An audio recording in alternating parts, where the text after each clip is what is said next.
Muy buenas tardes, tengan todos ustedes. Senador Roberto Gil Suart, presidente de la mesa directiva. Señoras y señores integrantes de la mesa directiva. Señores coordinadores de los grupos parlamentarios. Senadoras y senadores. Comparezco ante ustedes a fin de dar cumplimiento a lo dispuesto por el artículo 93 constitucional y de acuerdo a la convocatoria de esta soberanía para informar de los avances en materia educativa. Durante el siglo XX, el gran reto del Estado mexicano fue crear y sostener un sistema nacional de educación pública. El desafío era llevar escuelas y maestros hasta los últimos rincones del país. El 3 de octubre de 1921, cuando se fundó la Secretaría de Educación Pública, este propósito que se plantearon el presidente Álvaro Obregón y el primer secretario de Educación Pública del país, José Vasconcelos, parecía una utopía. En aquel entonces, en México no se llegaba ni al 10% en la cobertura de primaria y la cobertura en el resto de los niveles educativos era prácticamente nula. A 94 años de distancia, podemos decir que en primaria y secundaria contamos con una cobertura de prácticamente el 100%, mientras que en educación media superior tenemos una cobertura de 75% y estamos en educación superior cercanos al 35%. Sin duda, este ha sido el gran éxito de la educación mexicana en el siglo XX. En el siglo XXI, si bien seguimos enfrentando retos en la cobertura en los niveles de educación media superior y superior, el gran reto en el siglo XXI es tener un sistema de educación pública, laica, gratuita y de calidad.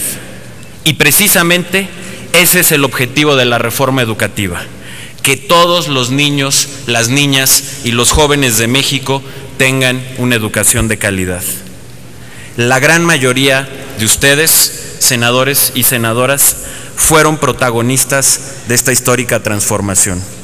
Por ello, reconozco su visión, su entrega, su voluntad política y el patriotismo que tuvieron para concretar esta histórica reforma. Muchas felicidades. Hoy, con esta reforma aprobada, enfocaré mi gestión como secretario de Educación Pública en su implementación. Tengo la instrucción del presidente de la República de llevar del papel a la práctica esta profunda transformación de la educación en México. Tengo la instrucción del presidente de la República de llevar el derecho de los niños, las niñas y los jóvenes a una educación de calidad de la Constitución a las aulas. Para lograr este propósito, el presidente de la República me ha instruido seguir los siguientes ejes y prioridades de acción para implementar esta reforma. Primero, poner a la escuela en el centro del sistema educativo. Antes de la reforma, las escuelas y los alumnos de México estaban al servicio del sistema educativo. Hoy, esta reforma nos permite invertir esta ecuación y que sea el sistema quien esté al servicio de las escuelas y de los alumnos de México. Como parte de este proceso, iniciaremos el programa más ambicioso que se haya tenido en las últimas décadas para mejorar la infraestructura escolar. Y si bien la infraestructura escolar es muy importante y es fundamental que logremos tener escuelas dignas en el país, es decir, escuelas que tengan baños, luz, agua, techos firmes, pisos firmes, conectividad. Si bien eso es fundamental y en eso trabajaremos y lo lograremos con este nuevo impulso que se dará a la infraestructura escolar, las escuelas no únicamente son edificios. Las escuelas son principalmente comunidades de aprendizaje. Y para ello, para fortalecer estas comunidades de aprendizaje, vamos a trabajar para darle mayor autonomía de gestión a las escuelas. a través de programas como el de la reforma educativa. Vamos a fortalecer los consejos técnicos escolares. Vamos a generar materiales educativos con mayor pertinencia y con mayor calidad. Y por supuesto, algo fundamental, vamos a liberar de la carga burocrática a los maestros y a las maestras de México para que se puedan enfocar en su verdadera pasión y en su verdadera vocación, que es la enseñanza para que nuestros niños y jóvenes tengan una educación de calidad.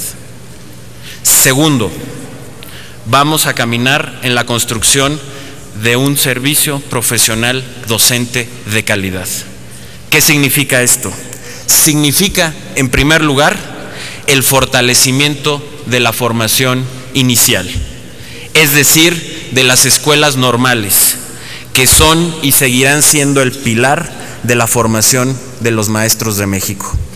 Significa también que las evaluaciones apoyen a los maestros, así como su formación y su desarrollo profesional docente. Y significa, por supuesto, el derecho que tienen los maestros y la obligación que tenemos las autoridades a dar una formación continua, una formación profesional docente de calidad que acompañe durante toda su carrera a los maestros para que puedan mejorar, para que sean mejores maestros y para que puedan ganar más.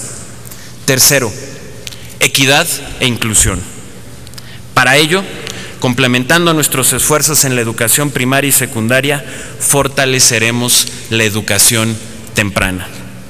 De igual forma, buscaremos una focalización más eficiente de las becas para que lleguen a los alumnos que más lo necesitan, que lleguen a los alumnos de menores ingresos de este país, que las becas se focalicen en los alumnos de los deciles de menor ingreso. Y finalmente, redoblaremos esfuerzos para reducir la deserción, particularmente la deserción en la educación media superior. 4. Vamos a avanzar hacia un nuevo modelo educativo. Vamos a avanzar hacia un nuevo modelo en el que nuestros niños y jóvenes aprendan a conocer, es decir, que adquieran los instrumentos de comprensión necesarios, que aprendan a hacer para que puedan influir sobre su propio entorno, que aprendan a convivir para que puedan participar y cooperar con los demás, y que aprendan a hacer para favorecer su autonomía y equilibrio personal.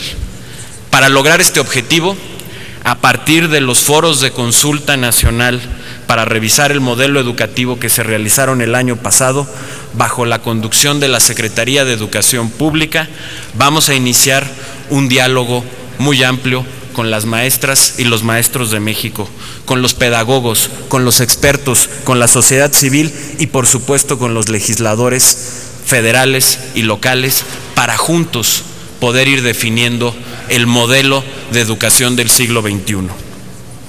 Y quinto, una vinculación más eficaz entre la educación y el mercado laboral. Es fundamental que nuestros jóvenes encuentren más y mejores empleos, y para ello es fundamental que el sistema educativo tenga una capacidad de ligarse con el sistema laboral mucho más eficiente y mucho más eficaz. Pero también es fundamental que la economía mexicana, que la vocación regional de los diversos estados que conforman nuestra República Mexicana sea enriquecido con una educación de calidad y con un sistema de investigación y de creación que pueda potenciar nuestra economía y podamos transitar de una economía manufacturera a una economía del conocimiento. ¿Cómo vamos a lograr estas prioridades? Primero, siendo un gobierno muy cercano a los maestros y a los alumnos. Y por ello, desde el primer día que fui nombrado secretario de Educación, he iniciado a recorrer las escuelas del país. He iniciado este recorrido porque quiero hablar de manera directa, sin filtros, con los maestros, con las maestras y con los padres de familia de México, para conocer de manera directa sus retos, sus problemas, sus inquietudes y ayudarlas a resolverlas. Pero no solo eso, estoy recorriendo las escuelas del país porque también quiero mandar una señal. Es un símbolo de que los tiempos en que las escuelas y los maestros tenían que acudir a la autoridad educativa se han terminado, y que este es el momento en que la autoridad educativa, el secretario de Educación, estará en las escuelas de México junto a los maestros y a las maestras de México. Segundo, con una gran cercanía también con los padres de familia, y por ello vamos a fortalecer los consejos escolares de participación social, con quienes me reuniré el próximo 17 de octubre.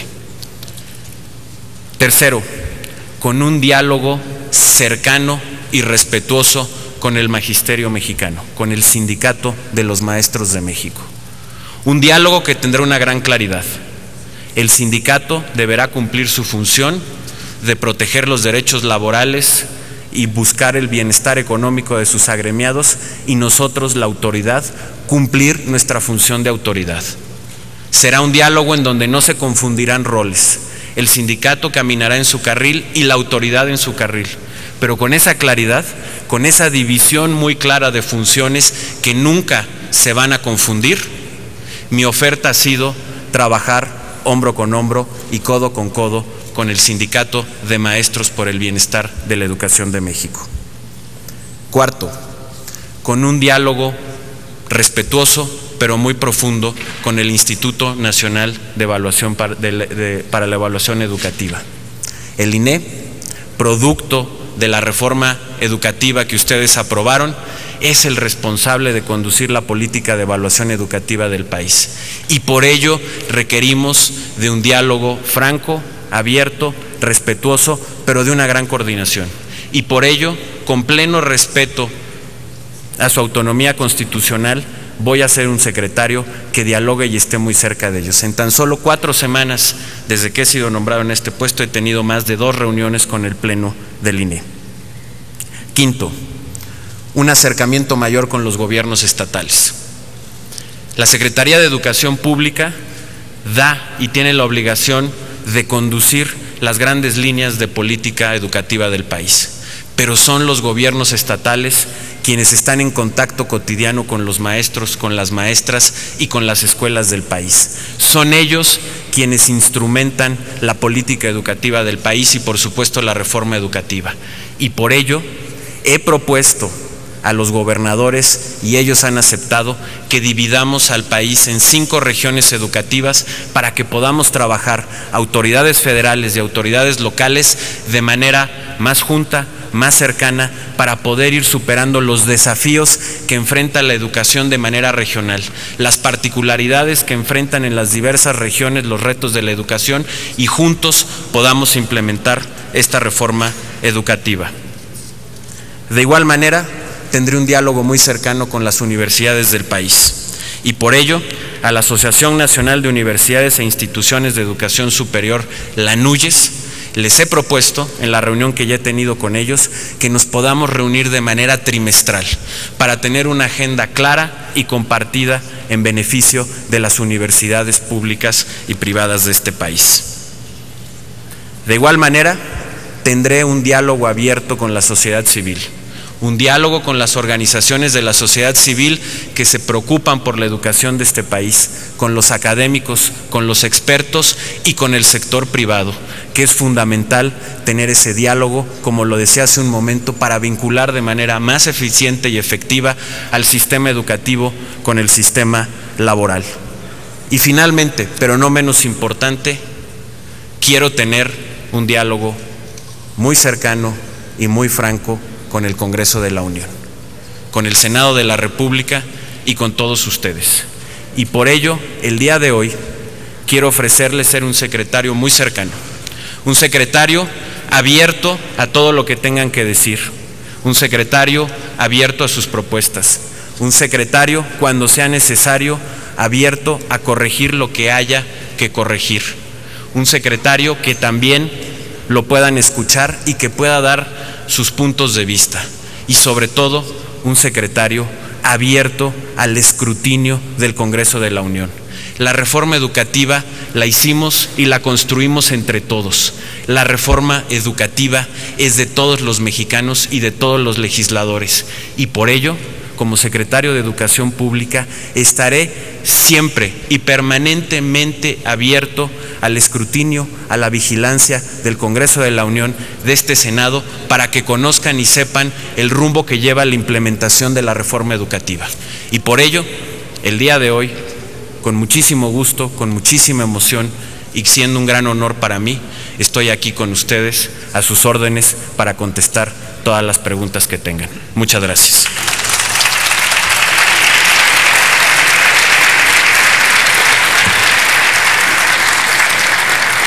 Se abre la ronda de intervenciones de los grupos